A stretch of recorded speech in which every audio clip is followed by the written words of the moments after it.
গণতন্ত্র দিয়ে কি ইসলাম কায়েম করা সম্ভব? যদি আমরা বলি যে ইসলামে গণতন্ত্র নেই, তাহলে আল্লাহ রাসূল সাল্লাল্লাহু আলাইহি ওয়াসাল্লামের উপর ব্লেম করা হবে। নগদ মিথ্যে। গণতন্ত্র দিয়ে ইসলাম কায়েম করা সম্ভব কিনা, এটার চেয়েও বড় প্রশ্ন হচ্ছে যে ইসলাম এবং গণতন্ত্রের মধ্যে কোনো ফারাক আছে কিনা। আপনাকে আগে এটা বের করতে হবে, ইসলাম এবং গণতন্ত্রের মধ্যে ফারাক আছে কিনা। যদি আমরা বলি যে ইসলামে গণতন্ত্র নেই, তাহলে আল্লাহ রাসূল সাল্লাল্লাহু আলাইহি ওয়াসাল্লামের উপর ব্লেম করা হবে। ভুল কথা, এটি মিথ্যা কথা। তো কেউ যদি আল্লাহ রাসূল সাল্লাল্লাহু আলাইহি ওয়াসাল্লামের উপর ব্লেম করে, তাহলে কি থাকবে না তার?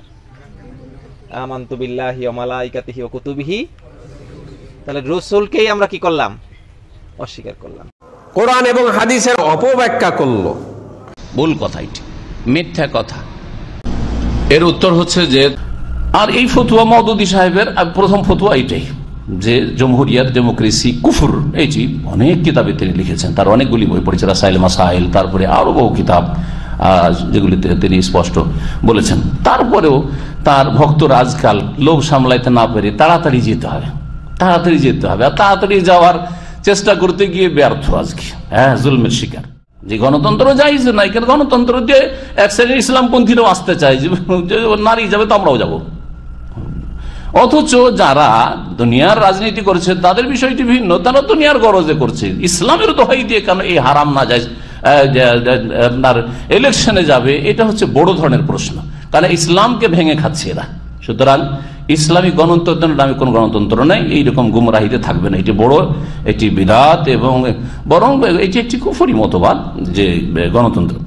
প্রথম কথা হচ্ছে গণতন্ত্র একটি কুফরি মতবাদ। এটা আলহামদুলিল্লাহ আমি বলার পর তারা মেনে নিস। তো উসুল হচ্ছে কুল্লু মা ইউআদ্দি ইলাল কুফরে ফাহুয়া কুফ, কুল্লু মা ইউআদ্দি ইলাল হারামে ফাহুয়া হারাম। যে জিনিস হারামের দিকে ধাবিত করে সেটাও হারাম, যেটা কুফরের দিকে নিয়ে যায় সেটাও কুফর।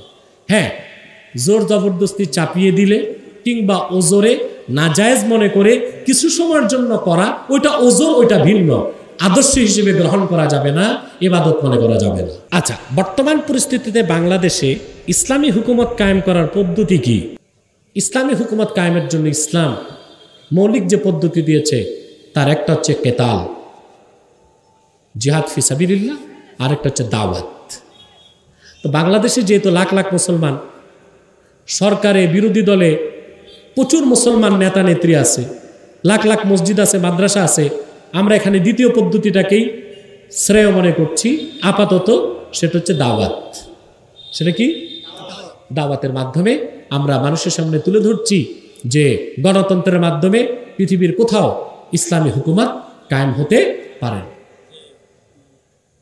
গণতন্ত্রের মাধ্যমে পৃথিবীর কোথাও ইসলামী হুকুমত কায়েম হতে পারে নাই, পারে না। খেলাফতের মাধ্যমেই ইসলামী হুকুমত বা ইমারাতুল ইসলামিয়া কায়েম হবে।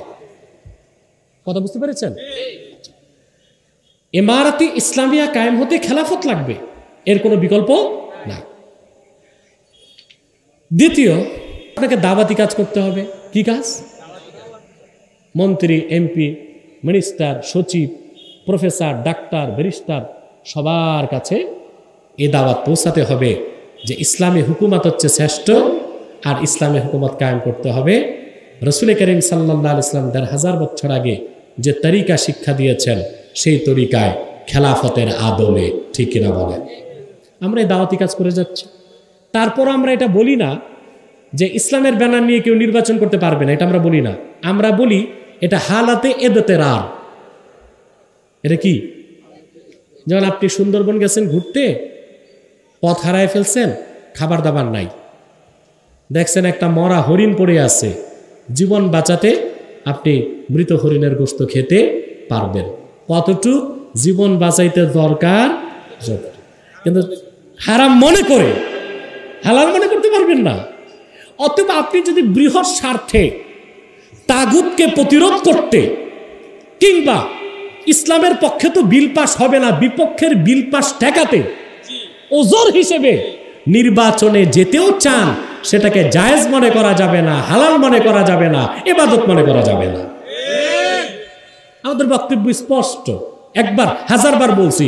এখন ঘুমের মানুষকে ডাক দিলে ঘুম থেকে উঠে, আর যে জেগে জেগে ঘুমায় সে তো উঠতে চায় না। প্রশ্ন, বর্তমান ভারতবর্ষের প্রেক্ষাপটে গণতন্ত্রের রাজনীতি করা কি জায়েজ? ব্রাদার রাহুল হোসেন শেখ মুসলিহউদ্দিন, বাংলাদেশ, এনারা বলেছেন যে এখনকার বর্তমান প্রেক্ষাপটে রাজনীতি করা অনিবার্য। আপনার মূল্যবান মতামতের উপর ভিত্তি করছে কিছু মানুষের রাজনীতি করা বা না করা, জানিয়ে উপকৃত করবেন। এই বিষয়ে ওলামাদের দুটি মত রয়েছে এবং এগুলি হচ্ছে ইজতিহাদি ফতোয়া। ইসলাম সম্পর্কে যতটা যার জ্ঞান আছে নিজ নিজ দৃষ্টিভঙ্গি। একদল ওলামা কেরাম বলছেন যে বর্তমান পরিস্থিতিতে যে আমাদের যে অবস্থা, রাজনৈতিক অবস্থা, তাতে বড় অনিষ্টকে প্রতিহত করার জন্য এই রকমের রাজনীতি করা যাবে, মানে একবারে কোন একটা দলে সদস্য হওয়া যাবে এবং যেটাকে বলা হচ্ছে রাজনীতি করা যাবে। এটা হচ্ছে এক শ্রেণীর ওলামা কেরামদের দৃষ্টিভঙ্গি। আর এক শ্রেণীর ওলামারা বলছেন যে না, দলের আদর্শে বিশ্বাসী হয়ে, কারণ এগুলি সব বাতিল, গণতান্ত্রিক দল যাই হোক না কেন, সে ইসলামের লেভেল লাগিয়ে হোক, যারা ধর্ম ব্যবসায়ী অথবা দুনিয়ার গরজে যেসব রাজনীতি করছে রাজনীতিবিদরা, সেসব দলগুলি হোক, পার্টিগুলি হোক, কোনোটাতে আদর্শগতভাবে অংশ নেওয়া জায়েজ নয় বিশ্বাসী হয়ে। তবে বড় অনিষ্ট দূর করতে হবে, এটার ক্ষেত্রে দুই দলই একমত। বড় অনিষ্টকে দূর করার জন্য খারাপ অনিষ্ট আহ্বানুল বালিয়াতাইন, খারাপ অনিষ্টকে বরণ করে নিতে হবে। সামান্য খারাপ দিয়ে বা কিছু খারাপ দিয়ে বেশি খারাপকে বা বড় ধরনের খারাপকে দূর করার চেষ্টা করতে, কারণ আমাদের সামনে এই রাজনৈতিক ফিল্ডে খারাপ ছাড়া ভালো কিছুই নেই। হয় কম খারাপ আর না হলে বেশি খারাপ, বড় খারাপ আর না হলে ছোট খারাপ। সুতরাং ছোট খারাপই দিয়ে, ছোট অনিষ্ট দিয়ে বড় অনিষ্টকে দূর করার চেষ্টা করতে হবে, কিন্তু সেসব আদর্শে বিশ্বাসী নয়।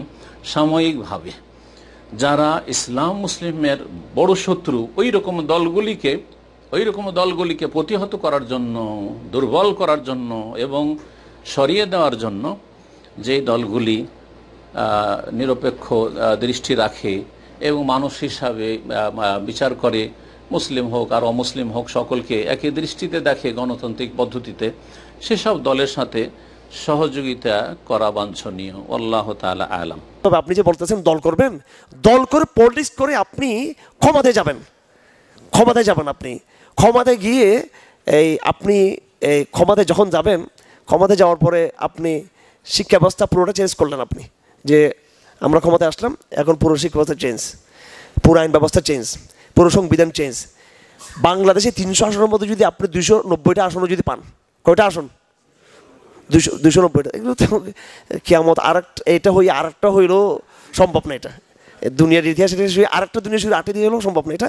তারপর 290টা সিট আপনি পাইলে কি হবে সেটা আপনি একটু আলজেরিয়ার দিকে তাকাইন। আপনি পেলে কি হবে সেটা তিউনিসের দিকে তাকান, পেলে কি হবে সেটা তুরস্কের দিকে তাকান, পেলে কি হবে মিশরের দিকে তাকান। আর কিছু লাগবে না এখানে। পাওয়ার পরও কি অবস্থা হয়েছে তাদের, এগুলো বিগত এই 70 বছর ইতিহাস আমাদের চোখের সামনে।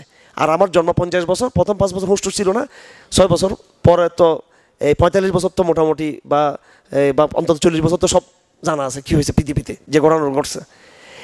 সংখ্যাধিক্যের মাধ্যমে পর্যন্ত কোনো দেশে পরিপূর্ণ ইসলামকে বাস্তবায়ন করা সম্ভব হয় নাই।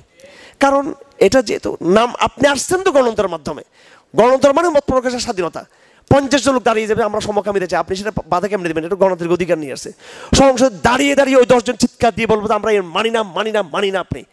আপনি বলেন একজন সংসদ সদস্য, আপনি বলতেছেন 290টা সিট পেয়ে আমরা এখন গভর্নমেন্ট, আমরা এখন সরকার, আমরা এখন হ্যাঁ, তো 10 জন নাস্তিক দাঁড়ায় বলতেছে এই আইন আমরা মানি না। এই বলার সাথে সাথে তারা মোরতাদ হয়ে গেছে কিনা?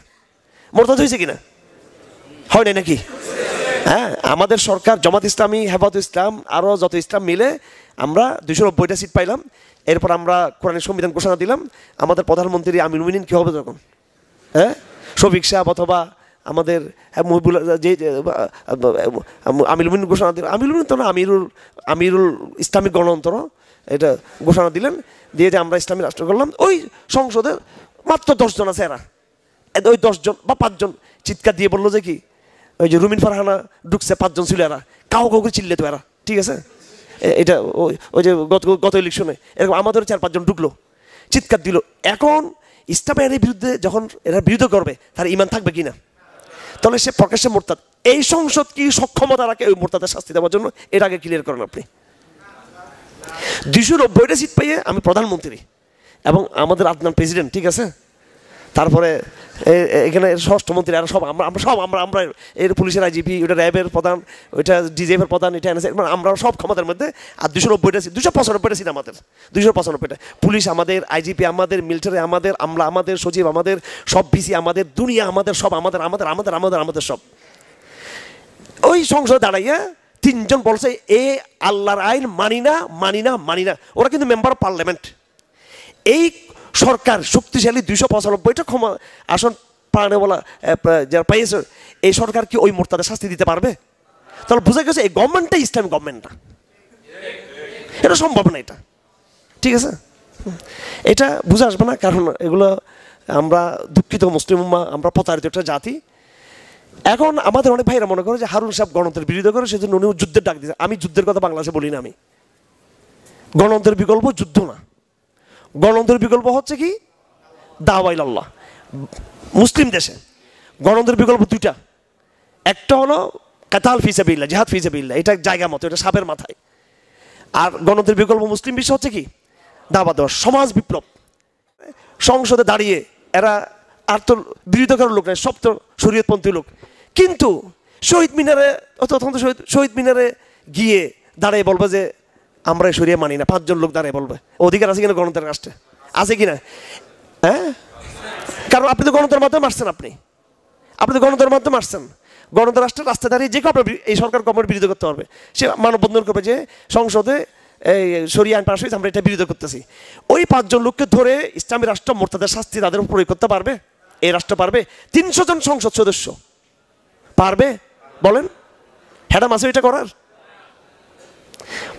শহীদ মিনারও তো থাকতে হবে, যেটা সিঁড়িকে সব স্তম্ভটা রেখে দিতে হবে। কিছু করতে পারবে না এগুলোকে, এই গণতান্ত্রিক সরকারগুলো পারবে? কিছু করতে পারবে না। হ্যাঁ, এতটুকু করতে পারে, সেটা ওই যে পুশ করে করে কিছু কিছু কিছু কিছু কিছু কুফর কিছু ইসলাম, কিছু কুফর কিছু ইসলাম, কিছু কুফর কিছু ইসলাম, এভাবে চলবে আর কি। তো এটা তো কুফর ইসলাম একসাথে মিশ্রিত হয়ে গেলো। এটা এই জন্য হিম্মত করে সর্বাত্মক বিপ্লবের প্রস্তুতি নেন সবাই। কিন্তু গণতন্ত্র দিয়ে কখনো ইসলাম এটা কোনো সম্ভব না, সম্ভব নয় কখনো সম্ভব।